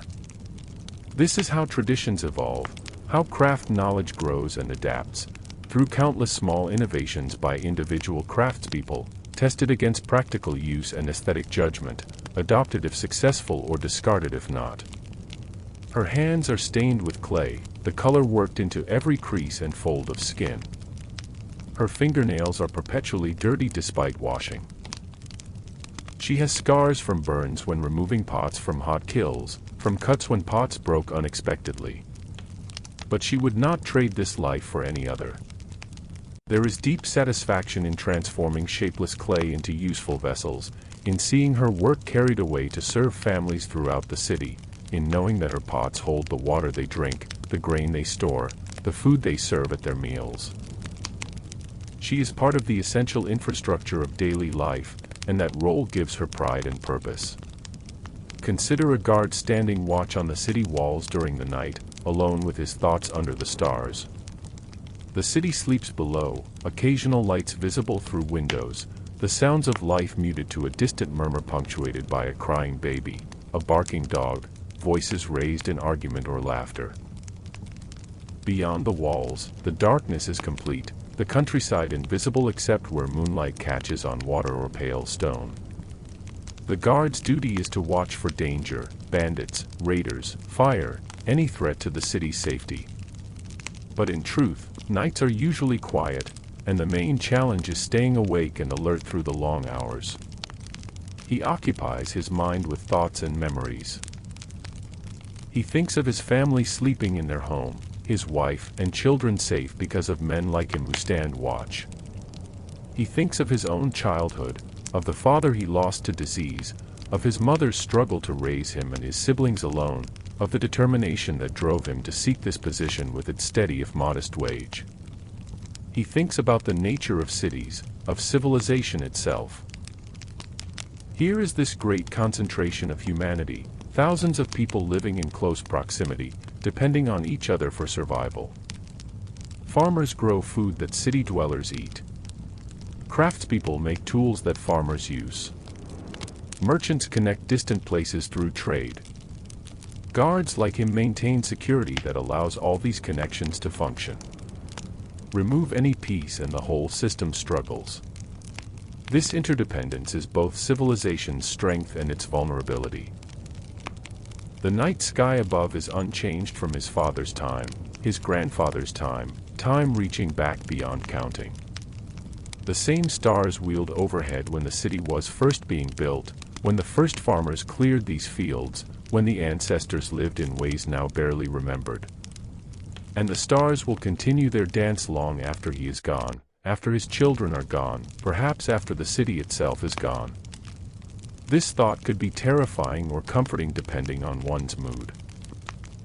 Tonight it feels comforting. There is permanence beyond human concerns, order beyond human disorder, time enough that individual failures and losses become small things in the larger pattern. The night passes slowly. Eventually the sky begins to lighten in the east, the stars fading as dawn approaches. His relief arrives, and he makes his report. Nothing to report, all quiet, a peaceful night. He descends from the walls and makes his way home through streets just beginning to stir with morning activity. His wife has risen early and prepared a simple breakfast. He eats, then falls into bed while the city wakes around him, gratefully surrendering consciousness after his long night of vigilance. Think of a teacher. Not in a formal school, for we have no evidence the Harappans had such institutions, but an elder respected for knowledge and wisdom, who gathers young people informally to share what has been learned across a lifetime.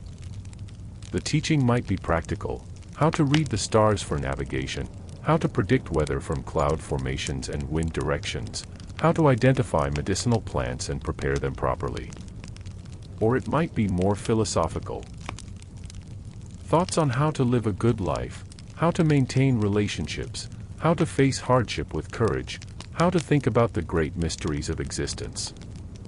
The young people listen with varying degrees of attention, some genuinely interested, others attending because their parents insist, still others present in body but daydreaming of other things. The teacher recognizes these different levels of engagement but continues anyway, knowing that seeds planted now might not germinate for years but eventually will take root. The student who seems least interested today might remember these lessons decades hence and finally understand their meaning.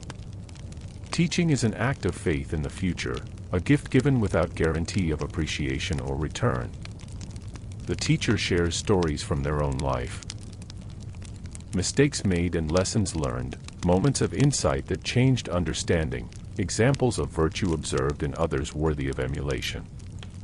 But also stories from tradition, passed down through generations, carrying the accumulated wisdom of ancestors. Stories of heroes and fools, of clever solutions to difficult problems, of the consequences of pride or cowardice or greed. These stories encode values and worldviews, teach through example rather than direct instruction, stick in memory in ways that abstract lessons often do not.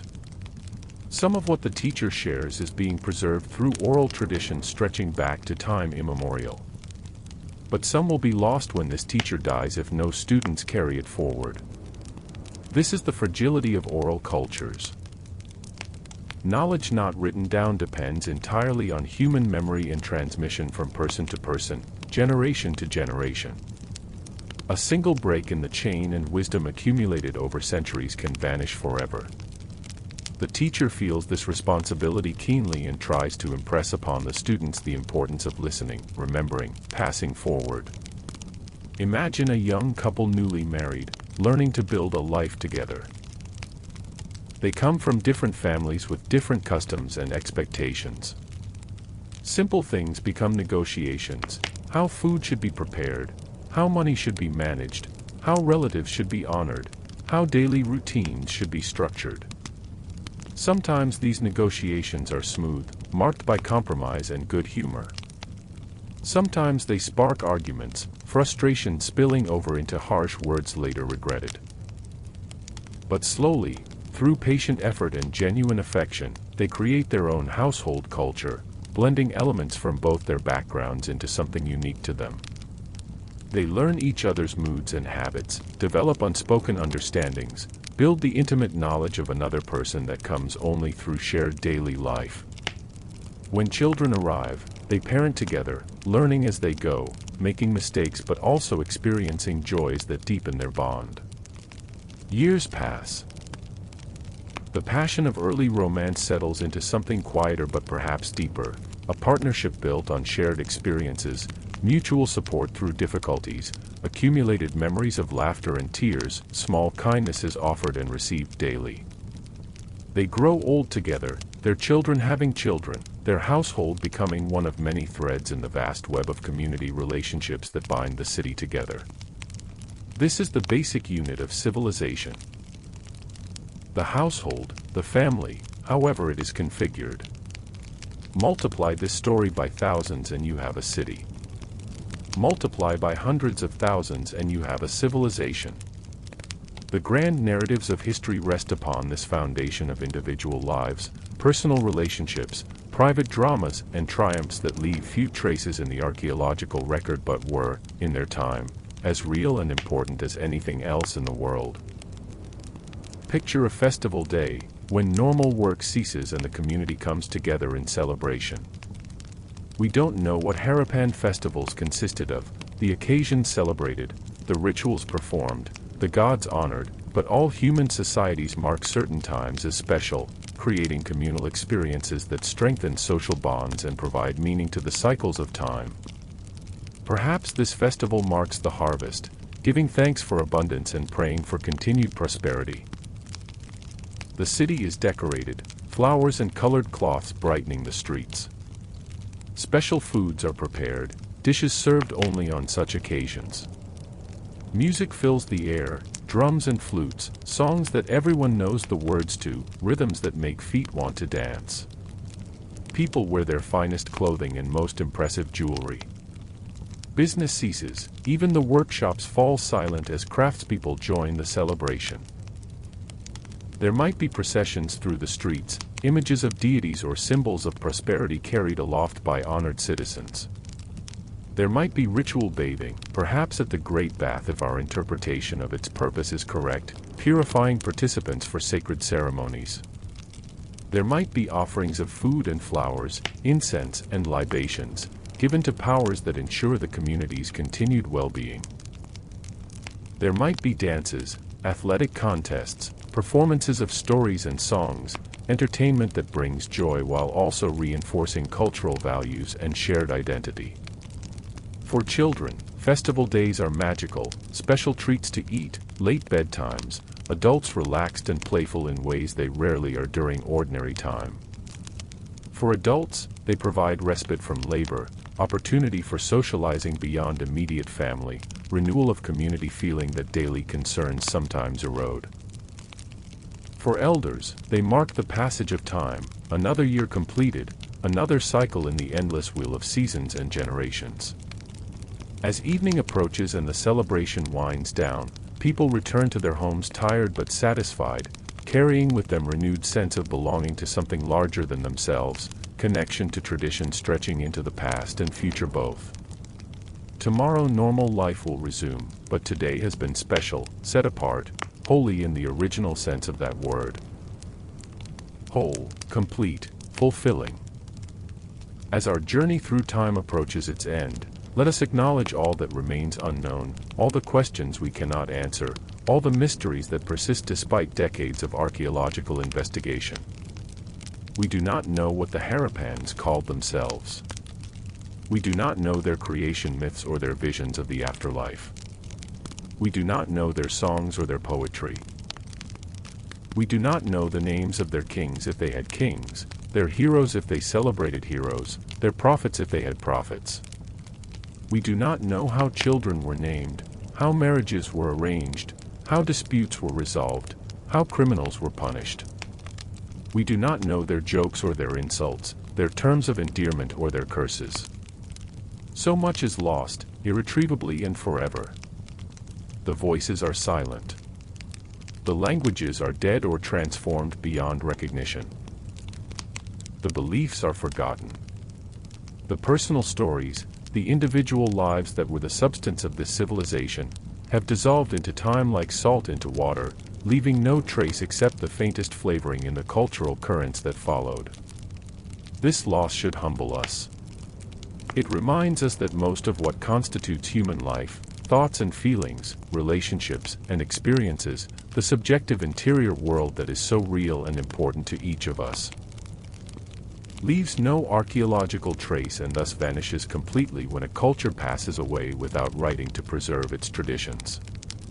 The Harappans had writing, but we cannot read it, and even if we could, it likely recorded only limited aspects of life, commerce, administration, perhaps religious formulas.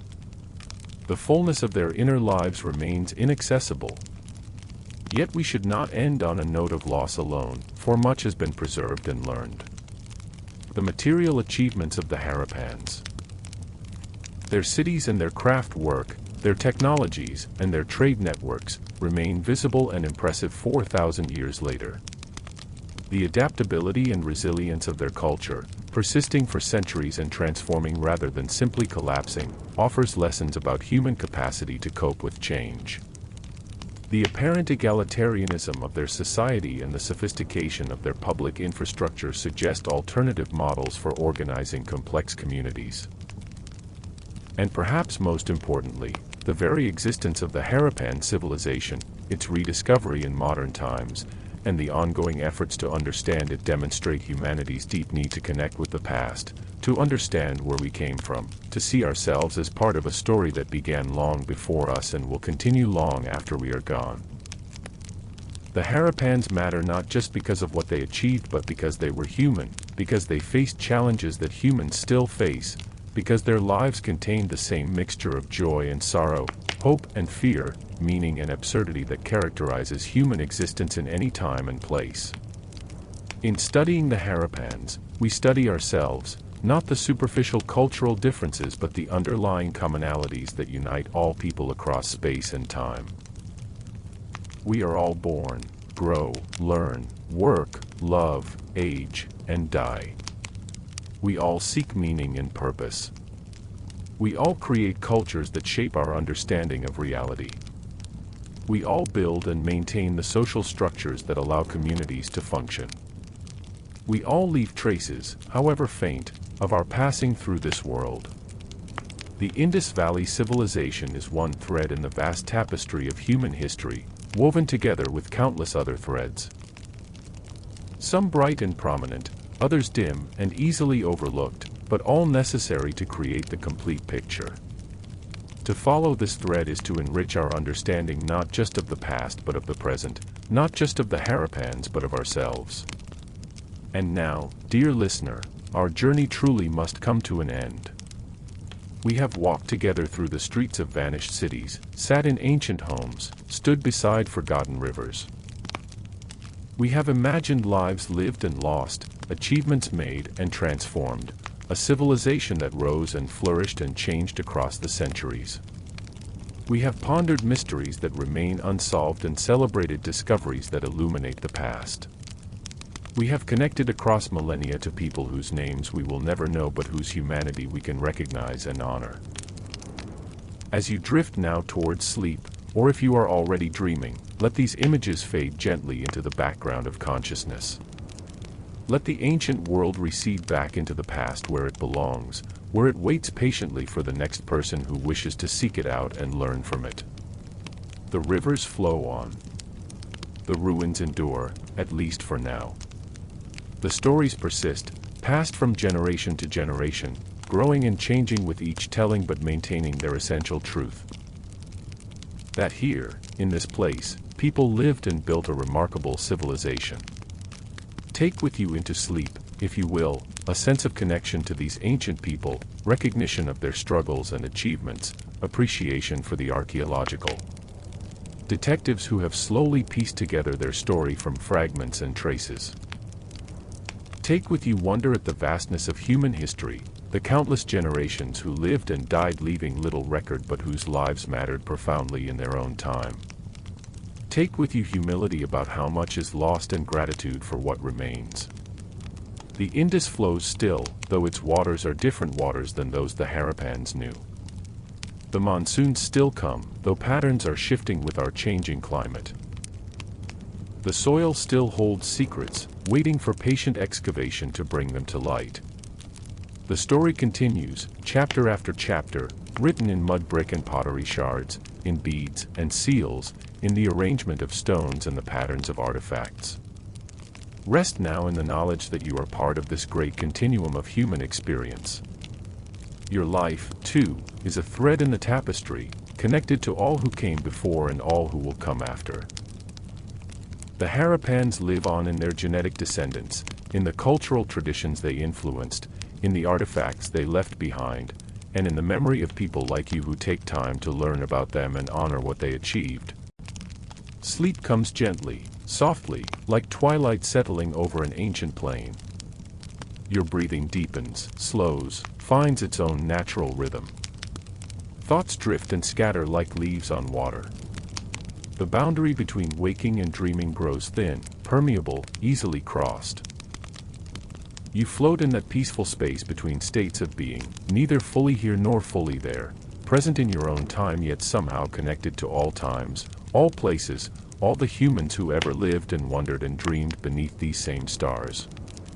The Indus Valley awaits in dreams, perhaps, cities gleaming under a Bronze Age sun, rivers flowing full and strong, fields green with growing crops, people going about their daily lives in ways both foreign and familiar.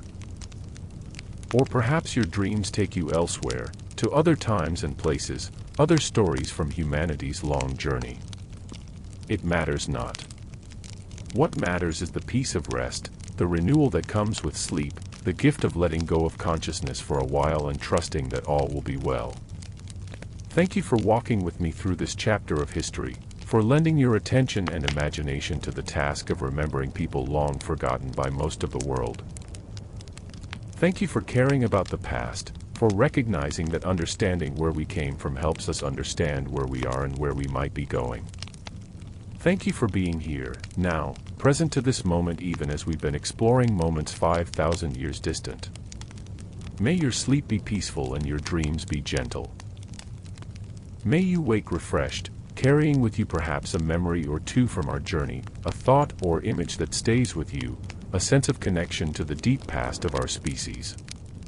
The Harappans sleep forever, their long rest undisturbed by the tumult of the world. But their story lives on, told and retold, remembered and honored, a testament to human creativity and resilience and the eternal quest to build something lasting in a world of constant change. Good night, kind listener. Good night to the Harappans, wherever their spirits may be. Good night to all who came before and all who will come after. Good night to the rivers and the cities, the fields and the workshops, the homes and the families. Good night to the past and the present and the future, all flowing together in the endless stream of time. The story is complete. The journey is finished. Rest now, and dream of ancient wonders, of cities rising from the plain, of rivers flowing to the sea, of people living and loving and building their lives under the same sun and moon and stars that shine down upon us still. Rest, and let history become dream, and dream become rest, and rest become the deep and peaceful sleep that restores the spirit and prepares us for another day. The Indus Valley Civilization, that remarkable flowering of human culture on the plains of the subcontinent, lives on in memory and imagination, in scholarship and speculation, in ruins and artifacts, and now in your mind as well, having traveled across space and time to reach you here, now, in this moment before sleep. Carry it gently into your dreams, this gift from the past, this reminder of our shared humanity, this chapter in the endless story of our kind. Sleep well, and may you wake to a new day with a richer sense of the long human journey and your own place within it. The Harappans would have understood this too, that each day is a gift, each life a brief light against the darkness, each moment an opportunity to create meaning and beauty and connection in a vast and often incomprehensible universe. And so we end where we began, in the peaceful haven of history, where stories flow like gentle rivers, carrying us away from the rush of the present into the deeper currents of time. Thank you for journeying with me. Thank you for listening. Thank you for caring. And now, at last, good night.